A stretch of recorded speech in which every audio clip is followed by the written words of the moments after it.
அதிமுக கூட்டணிக்கு மக்கள் மத்தியில் செல்வாக்கு உள்ளதால் பொதுச் செயலாளர் எடப்பாடி பழனிசாமி மீண்டும் முதலமைச்சர் ஆகுவார் என அதிமுக முன்னாள் அமைச்சரும் சிவகாசி சட்டமன்ற தொகுதி வேட்பாளருமான டி ராஜேந்திர பாலாஜி தெரிவித்துள்ளார்.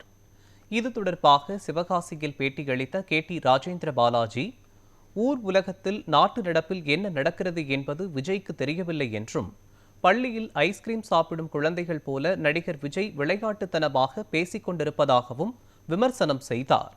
விஜயின் நடிப்பு சினிமாவில் எடுபடும், ஆனால் அரசியலில் எடுபடாது என கூறினார். நடிகர் விஜயை ஒரு வேடிக்கை பொருளாக வாக்காளர்களும் பொதுமக்களும் அரசியல் ஆர்வலர்களும் பார்க்க ஆரம்பித்து விட்டதாகவும், அதிமுகவிற்கும் திமுகவிற்கும் தான் போட்டி என்றும் அவர் குறிப்பிட்டார்.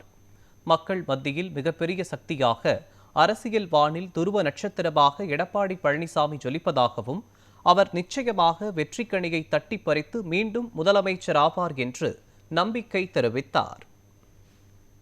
ஐஸ்கிரீம் சாப்பிட்ற பிள்ளைங்க, ஸ்கூலில் ஐஸ்கிரீம் சாப்பிட்ற பிள்ளை இப்படித்தான் பேசிக்கிறீங்க, விளையாட்டுத்தனமாக பேசுங்க. அது மாதிரி அவர் விளையாட்டுத்தனமாக பேசிக்கிறீங்க.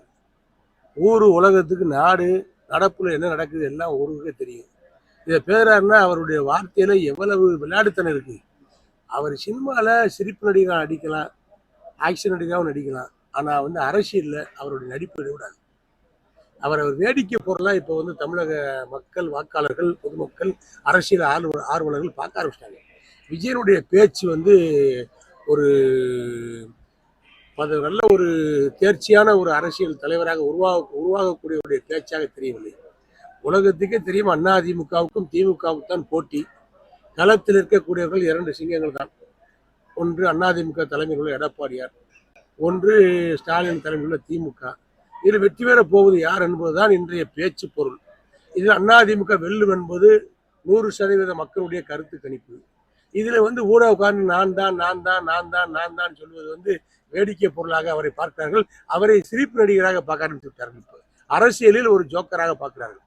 அவங்க வேட்பாளர் 234 பேர் அறிமுகப்படுத்தியிருக்காங்க. 234 பேர்ல ஒரு 1-2 பேரை தவிர மற்ற எல்லாரும் மிகப்பெரிய பின்னடைவை சந்திப்பார்கள்.